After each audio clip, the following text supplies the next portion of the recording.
Tonight we will be hearing the real-life, spine-chilling paranormal encounter of a handful of our viewers. All our stories have been anonymous. We will bring entertainment and bring real spooky stories to you to enjoy. Stay spooky.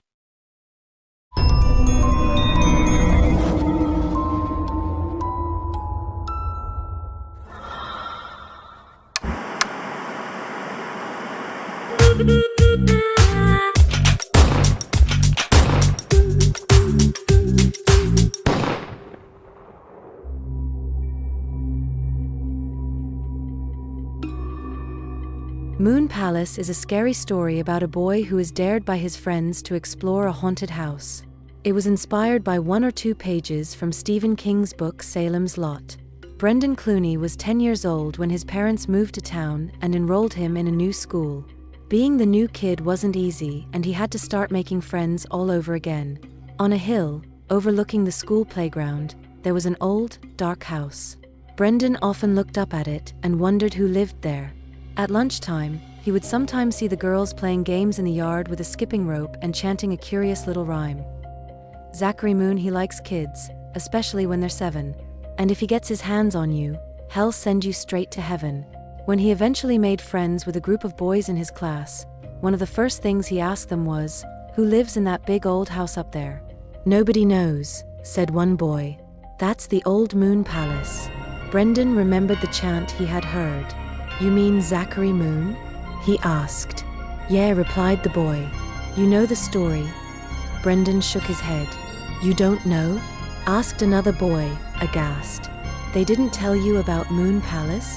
The boys all gathered around, eager to tell the story. In hushed tones, they narrated the whole sorry tale, glancing over their shoulders and making sure there were no teachers around to hear them. Zachary Moon and his wife were a rich old couple who had owned the big old house on the hill a long time ago. They named it Moon Palace and hung a sign over the door. Nobody knew how they had made their money, but they lived like hermits, seldom emerging from their house. The only time anybody saw them was when they made the short journey into town to buy supplies. One summer's day, the mailman was delivering some bills to Moon Palace when he noticed that the garden had become overgrown. Looking through the mailbox, he saw a pile of unopened letters on the floor. He knocked on the front door, but got no answer. Something didn't feel right, so he went inside to investigate. In the kitchen, he found Zachary Moon hanging from the ceiling. His wife was sprawled on the floor in a pool of dried blood. The mailman immediately ran to the police station and told them what he had discovered. 2 police officers accompanied him back to the house and were tasked with figuring out what exactly had happened. In the basement, they found the dead body of a 7-year-old boy. Nobody knew who he was at first, but then the mailman recognized him. He had seen his face on a poster. The boy had gone missing from the school almost 2 years before. Most people thought he had run away from home, and even his parents had given up looking for him. As far as the police could tell, Zachary Moon had probably kidnapped the young boy and kept him gagged and chained up in the cellar.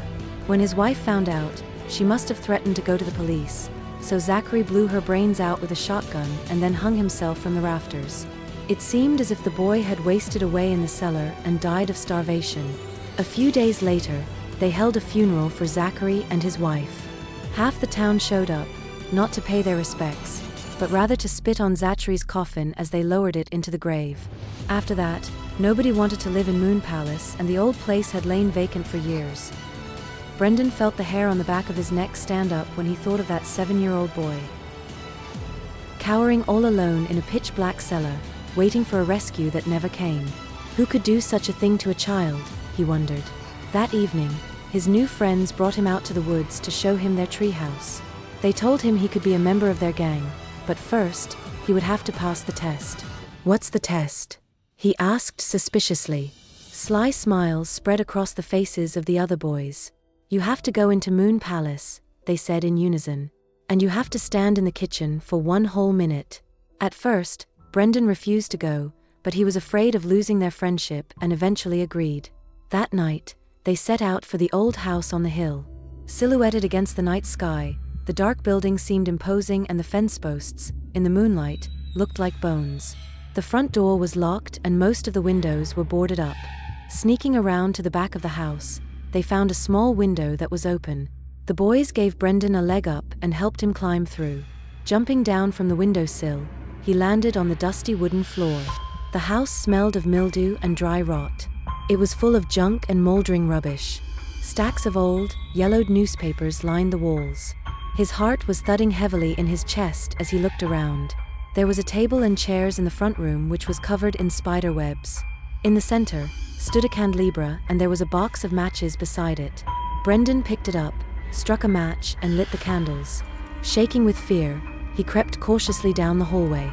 He could hear the house creaking and settling around and the sound of insects or rodents scuttling away in the darkness, nesting in the walls or hibernating under the floorboards. Now, he could smell something else. Something bad and rancid, like rotting meat. The hallway was long and narrow, and he kept thinking he heard footsteps behind him. He was afraid to turn around because of what he might see. Suddenly, a rat skittered across the floorboards and disappeared through a hole in the wall. The door at the end of the hallway was closed.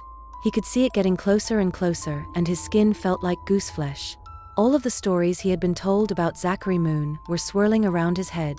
As he approached the kitchen, the room where Zachary had hung himself, he could almost hear the rhyme the girls had been chanting over and over. Zachary Moon, he likes kids, especially when they're 7. And if he gets his hands on you, he'll send you straight to heaven.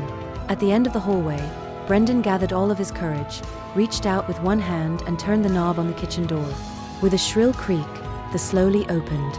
There, in the darkness, hung the figure of a man. He already knew who it was. Terror left him frozen to the spot as it swung back and forth. It was Zachary Moon. The ghastly face was illuminated for a moment. The frayed hangman's noose was wrapped tightly around the neck. The eyes were shut and the skin was all purple. A black, swollen tongue hung from his mouth. As he stared in horror, Brendan heard a faint voice calling, "Help me. Help me." Then, the figure opened its eyes.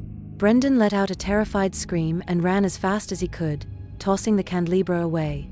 When he reached the back window, he jumped straight through, catching his foot on the frame and falling head over heels on the wet grass outside. He scrambled to his feet and took off running. When the other boys saw his pale, haunted face, they took off running after him and didn't stop until they reached Brendan's house. Running into the house, he found his parents sitting in the living room, watching television. In a shaking voice, he tried to tell them what he had seen, but they didn't believe him. They attempted to calm him down and assured him that there was nothing in Moon Palace to be scared of. Then, it suddenly occurred to Brendan. The voice he had heard. It was the voice of a child. Grabbing his father by the arm, he said, "I think there's someone trapped in that house." Finally, he managed to convince his parents to call the police. 2 officers were dispatched from the police station, and they reluctantly undertook a search of the Moon Palace. In the cellar, they got the shock of their lives when their flashlights came to a rest on the cowering figure of a little boy. He couldn't have been more than 7 years old. His hands and feet had been shackled and he was chained to a rusty pipe. The boy was rescued and returned to his parents. He wasn't able to tell the police who had abducted him. All he kept saying was, "His tongue was black, his tongue was black, his tongue was black." 4 months afterwards, Brendan slept with the light on in his bedroom. His dreams were haunted by the memory of opening that kitchen door and seeing the moldering corpse hanging there. In every nightmare, he would see the dangling figure suddenly opening its hideous puffed eyes. Then he would turn and run back down the long winding hallway, screaming in terror, until he came to the back window. In every nightmare, he found the window locked and would suddenly wake up shivering and soaked in a cold sweat.